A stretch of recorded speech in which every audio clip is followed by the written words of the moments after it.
The Alex Pereira alleged victim is back again, and she has responded to all the backlash that she has received from potentially falsely accusing Alex Pereira of rape. So just in case you missed the news, brief recap. A random girl on TikTok came out and done a 20-minute long video accusing Alex Pereira of being inappropriate with her and forcing her to do stuff that she didn't really want to do. Now this girl, turned out she was a fans bird, meaning she sells a body online for money, and a story was full of plot holes. A lot of the story came across as disingenuous, and that's why she got ripped apart online on the internet. Also, this happened at UFC 302, which happened in June, as you can see right here, and she's only just coming forward with this story now in the last 7 days. Also, she didn't go to the police, she just decided to do a TikTok video. But anyway, she's posted this new video. Let's give it a fair shake, let's give her the benefit of the doubt, let her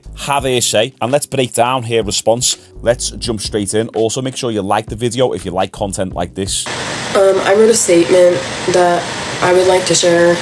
I'm not sure if a lot of you are really going to care or even listen to what I have to say, but I just wanted to say it, and I wrote it down because my brain is just on overdrive these last couple days, and I just wanted to make sure that I said everything that I wanted to say. Now, when you're coming under this much fire, I'm going to be fair to the girl. It's kind of good to write a statement, because if you're going off the top of your head, you end up doing a 20-minute video, and you can actually make yourself look more guilty than innocent. Maybe she's spoke to a lawyer. I'd like to start by saying that although I don't owe anyone an explanation, and it's Alex who should be explaining himself, I recognize that I made it a public matter when I shared my story on TikTok, and even though I was not anticipating anything that happened after I posted those videos, it's now become a lot more of a public matter than I was expecting. However, this does not scare me, because I am not lying and I have nothing to hide.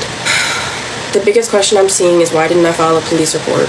Unfortunately, I know firsthand how fucked up the system can be, and I wasn't sure I was ready to go down that route again and cause myself any further trauma. Okay, we've already hit the first roadblock. She said she knows how effed up the system can be. That's why she didn't file a police report. Basically saying that she's had stuff like this happen to her in the past, which she did say in the first video. And when she's filed a police report, nothing's happened.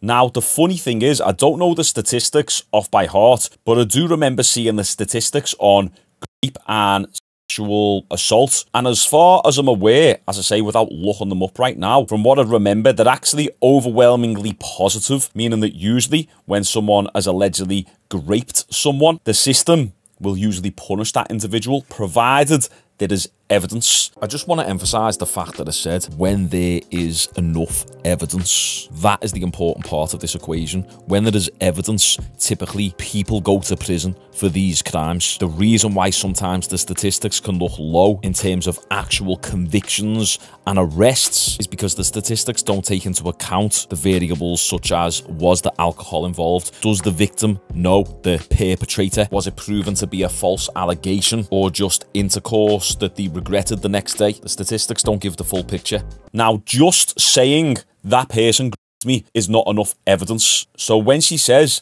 the system is messed up and she knows that it's flawed, it depends on what metric you are measuring that by, if you like. The system typically puts away rapists. In fact, rapists, even in prison, are looked at as scum. It's PDF files and rapists, they are the lowest of the low, even in prison, amongst scummy murderers and robbers and thieves. So the Western world looks very bad upon and we punish them accordingly. So if you would have filed a proper report and you had evidence, then the courts would favour you. The courts actually favour women in cases like these, believe it or not. And that's what leads me to believe that this was a classic case of girl gets with man when she was a little bit too drunk and regrets it afterwards and then tries to spin the story.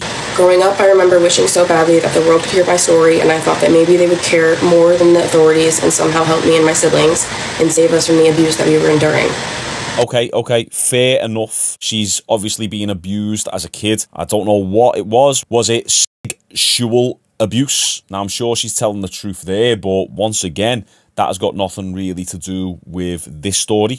After giving up my entire childhood to a long, drawn-out court case against my biological parents, and convincing an entire jury, beyond reasonable doubt, that my mother was guilty and getting her sent to prison for her crimes, my father was able to make it all go away and get her out only months later because of his position of power and his money. All my life I've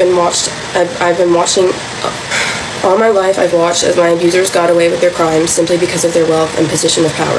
As someone who grew up a ward of the state, I guess I'd say I have enough experience to have lost a little faith in our judicial system. The thing is, there's plenty of people who are in positions of power, athletes, singers, rappers, actors, whatever, celebrities, who have charges like these put against them and are found guilty of them. So it's not really the case. We're talking about a professional athlete here. We're not talking about a high-up politician. And what we have to remember here, she is upset at the backlash that has came her way from her own TikTok video. If she wouldn't have done the TikTok video and would have just went through the proper channels, she'd be a lot further along than she is now. What it is these birds want attention, and she got that. Unfortunately, she didn't think it was going to be the level of exposure that she initially wanted. She probably just thought it was going to be a bunch of girls in the comments saying, "You go, queen. Oh, babe, DM me if you need help. You're so strong. You're an inspiration." Instead, it actually went viral and it hit the MMA fan base and the male fan base. And us lads know what these girls can be like. In fact,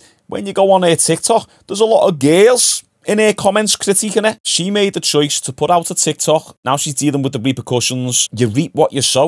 With that being said, if Alex does decide to take this to court, I don't know why he would do that, because he knows he was guilty. But the burden is on you to prove it, because it's innocent until proven guilty. Always, you're the one who's came out of nowhere and just done a random TikTok video. It's up to you, if you're going to make these allegations, to prove it. If he does decide to take it to court, I'm fully prepared to prove beyond reasonable doubt that he did in fact prey on me and he did assault me. As far as we know, the only real truthful details that we know that you met up with Alex Pereira, you can probably prove that you've had intercourse through DNA samples, but once again, that doesn't really prove that there was any wrongdoing there, because your own story, you had multiple opportunities to get off and leave Alex Pereira. Instead, you said that, "Oh, I don't feel comfortable getting touched on first dates," but then like 2 minutes later, you said, "I'll get into bed with him and I'll cuddle him to try and make myself more comfortable." Go and listen to her story again. She's taken it down off of TikTok, but I've done a full reaction to her story on my channel. I will pop it right up here in the corner or at the bottom of the description. Her own story exposes her own hypocrisy. Secondly, I'd like to address the fake DM that's being reposted where I allegedly brag about doing this all as promotion for my job. That DM is not real. Believe it or not, I have more self-awareness than that. We'll take it at your word of that isn't real. And we did say in our video that we weren't really sure the validity of those DMs. My Instagram is currently down because of the amount of people reporting it trying to silence me, even though I'm not the bad guy. Every time I've ever mentioned sexual assault to a man, their usual response is to cringe and become visibly uncomfortable. The reason why men don't like when women talk about sexual assault is because the term itself has been diluted massively. We talked about this on one of our recent videos. These terms that used to be reserved for really bad, heinous actions have now been diluted right down to the point where even looking at a girl's ass or even looking in a girl's direction is now classed as sexual assault or sexual harassment. On this channel, early last year, before we started doing fighting videos, we used to cover a lot of this stuff. All the girls who would be in gyms and they'd have the camera phone set up and some random fella would look at them for half a second and then the girls would put it in slow motion and pause and freeze frame it to make it look like the fella was perving, and then they'd put it up on the TikTok and try and expose the fella for being a pervert. We covered all these videos. The term sexual assault and sexual harassment, it's being diluted, and I'm sure you've all heard of that statistic. 1 in 5 women on college campuses raped. That is completely false. What happened is they done a big massive survey, and it was not just 1 in 5 women on college campuses were raped, but 1 in 5 women on college campuses were either raped, sexually harassed, sexually assaulted, wolf whistled, had intercourse that they regretted, and a bunch of other things, and then they lumped all those different scenarios and situations together and then went, "Oh, 1 in 5 women are great." It's not the case at all. You got to look into these studies, guys. So then when girls like this come online and they do these videos and they've got an OnlyFans and it looks like they're just trying to get exposure and the story doesn't fit together and it's an absolute mess and they're fake crying, then yeah, people are going to look at it like, oh, here we go, another one of these cases. For the last couple months, I've been under the impression that the second I came out about this, everyone would think I was gross and unfollow me and I would lose everything I've worked so hard to build for myself. Oh, lose everything you've worked so hard to build for yourself. I googled her. She gets her puppies out. She smokes a blunt whilst you know, having a little bit of fun. That's not exactly hard work, is it? Do you want to know what hard work is? Building a fitness app, and that is what I'm launching on August the 22nd. If you want to get in the shape of your life, whether it's for looking better on the beach with the boys on your next lad's holiday, so the girls walk past and go, "Oh, he's so lovely. Look at his pecs, his bouncy peckies. Oh." Or whether you want to improve your physicality for your combat sports, so you can fill out for your weight class better, my app is going to show you how to do just that. Looking forward to launching it. It started impacting my mental health and then started to impact my work, and at that point I no longer saw a point in staying quiet. All you got to do is post 2 TikToks a day going, and then a post on OnlyFans showing your nipple. Oh, but my mental health was affecting me. In fact, her mental health was affecting her that bad, yet she was still able to post videos like these. You'd have to be crazy not to take me back. That message right there was definitely for Alex Pereira. Take me back, Alex. You know, the girl is going through PTSD, you know, but she's still able to show them puppies on camera. For the last couple months, I've been under the impression that the second I came out about this, everyone would think I was gross and unfollow me, and I would lose everything I've worked so hard to build for myself. But it started impacting my mental health and then started to impact my work, and at that point I no longer saw a point in staying quiet. Lastly, everyone has been asking why I haven't been addressing anyone's comments or questions. I've been avoiding my phone the last couple of days given the amount of violent threats and verbal abuse in my comments and my DMs. Right, as much as we have a laugh on this channel, I actually don't condone going in someone's DMs with the violent threats, and that's one thing I never really get about the internet. I've had a few death threats myself. I'm like, what the hell have I done wrong? I'm just a reaction channel and a commentary channel, you know, so I don't get why people actually go to these lengths. Just try and focus on your own life. I have come too far and worked too hard to ever let anyone make me feel like I'm ugly or my life isn't worth anything.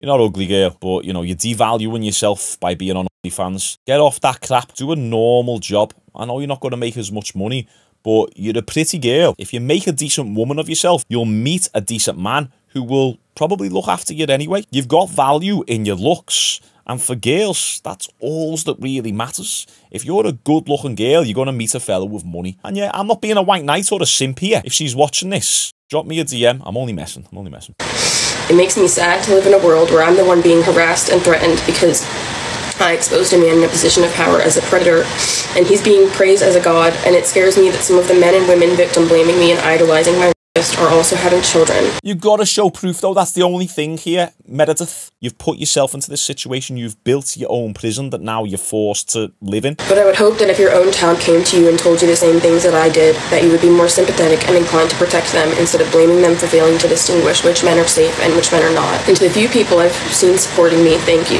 You've helped me to continue to push through a very dark time in my life and give me hope that there are still good people out there and the world isn't totally We actually had real tears there for once. Pretty good. The thing is, right, Meredith, I know you're not watching this, but I'm going to pretend that I'm speaking to you directly.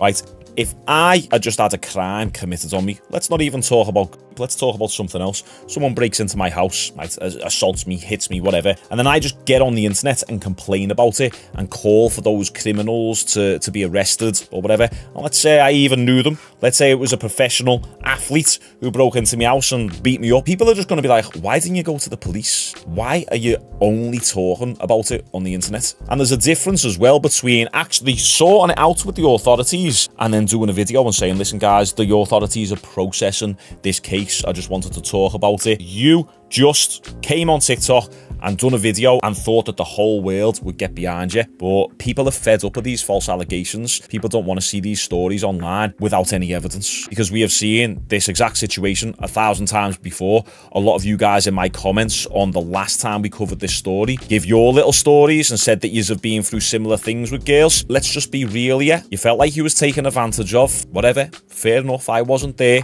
But what are we all going to do on TikTok? Go to the authorities. That's all we can say. What do you guys think? Do you think she's telling the truth? She did look a little bit more genuine with regards to the tears this time. However, those tears could be from the backlash that she's received and not so much the trauma from the Alex Pereira incident. So yeah, comment your thoughts down below. Like this video. We're going to do a bit of UFC coverage this week. It's UFC 305, Israel Adesanya versus Dricus du Plessis this Saturday, and we're going to go live for it. So I'm excited for that. Make sure you tune in, and I'll see you tomorrow.